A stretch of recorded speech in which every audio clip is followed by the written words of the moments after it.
Hey guys, what is happening and welcome to this video. So in today's video, we're going to be talking about really the state of the economy and what has happened and what we've learned from the past and how we can kind of paint a picture going forward.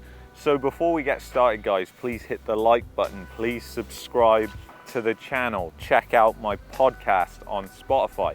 It's totally free and I can speak more freely there. So without further ado guys, let's do this.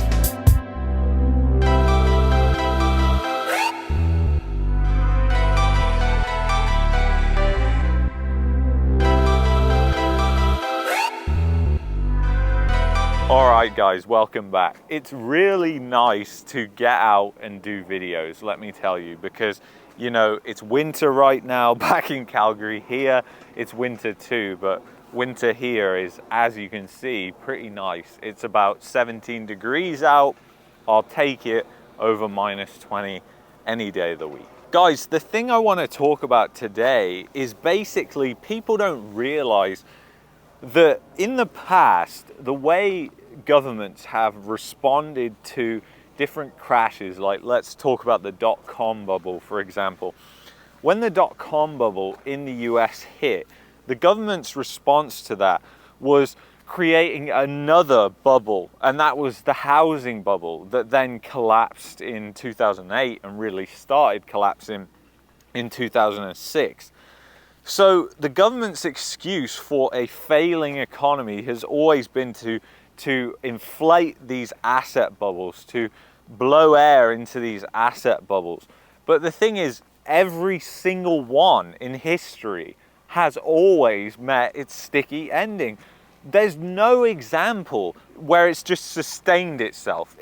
It's never happened. And then you're probably going, well, Luke, how do you define a bubble? And that's a good question. There's many different ways you can define a bubble, but the way I would define a bubble is, let's take housing for an example, is housing prices, are the rises in home prices, are they in line with people's income? Like, are people's income growing, and that is what's causing the growth in home prices? Then you can argue and say that that's sustainable because people have the money, they have the income. And I'm not talking about savings here, I'm talking about actual income, people's wages. And then the other thing, you've also got to look at credit growth. How many people are taking out credit? Because in an unhealthy economy, you have lots of people taking out credit for obvious reasons. And that's exactly what we've got now.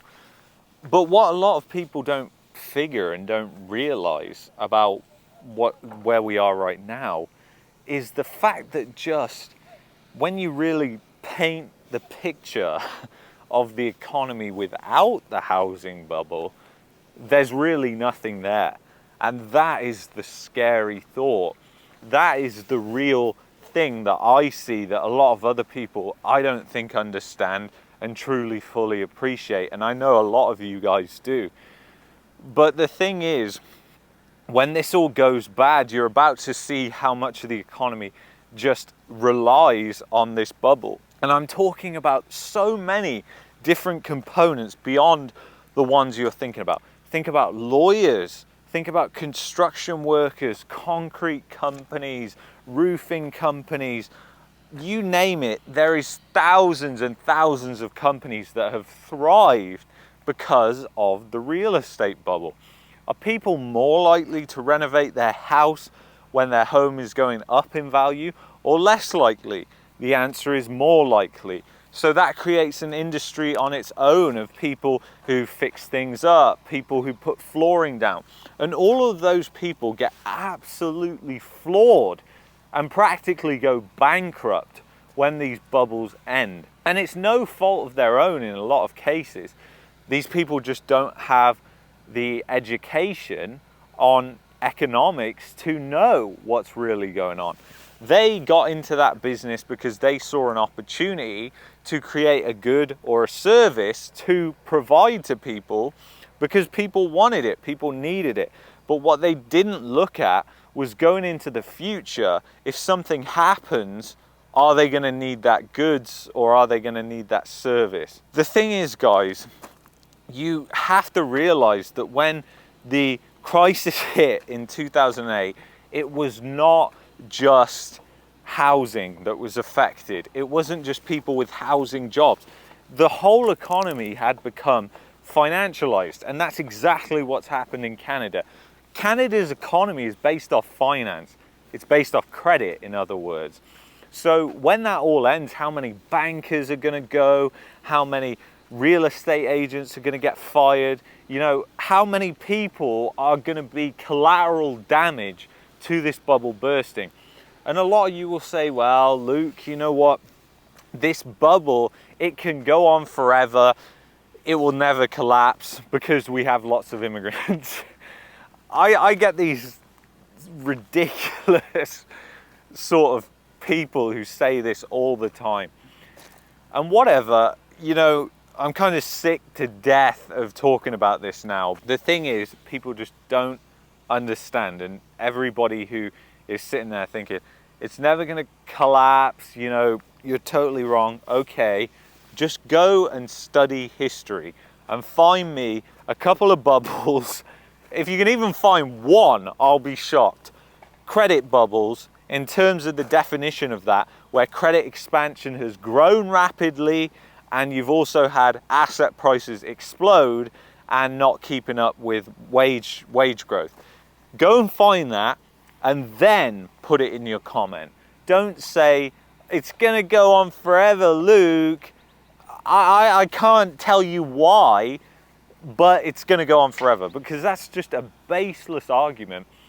And I'm you know, starting very soon, I'm just not going to reply to these comments anymore because it's wasting my time. I value my time more than replying to people who are keyboard warriors, essentially. The thing is, I knew a lot of people would never believe this because there's this thing called the normalcy bias, which we've talked about before, but the fact of the normalcy bias is 70% of people suffer with the normalcy bias. So you can pretty much figure out that 70% of people are not going to agree with what I'm saying. And obviously the percentage is higher of the viewers that watch these videos because you subscribe to this channel, you want to see this content. But if I was to put this video out to 1,000 random people, 700 of those 1,000 people would not believe it. But one day that will definitely change. So the thing is, guys, as we were talking about, the normalcy bias, essentially what that is let's say I can see a meteorite coming down from space to hit me. And I just sit there and watch it come towards me. And I just go, what are the chances it's going to hit me? What are the chances, you know, I'll be fine. I'll be fine. I'm not going to take cover on whatever. And then the comet hits and it takes out an entire city. You know, that's the sort of thing that the normalcy bias is. It's like you can see that this is a bubble and that there's this huge credit bubble and things aren't right, but you're gonna go, nah, that's just a load of rubbish. I've heard people who've said there's a housing bubble for the past 2 decades and there hasn't been a housing crash, and I bought a couple of years ago and now my house is worth 300,000 more, so you're wrong. The thing is, I'm not trying to predict the housing crash or the credit bubble collapse when the timing of it is going to be, because it's impossible. Nobody can predict that. We can use probabilities based on what happens in the future to predict the chances of it collapsing, which just keep getting higher and higher and higher, because one of the things that you have to acknowledge is with credit growth constantly expanding against GDP and wages not really expanding, they're actually negative in real terms, what you have to agree on is at some point that's going to get to a point where it's too much.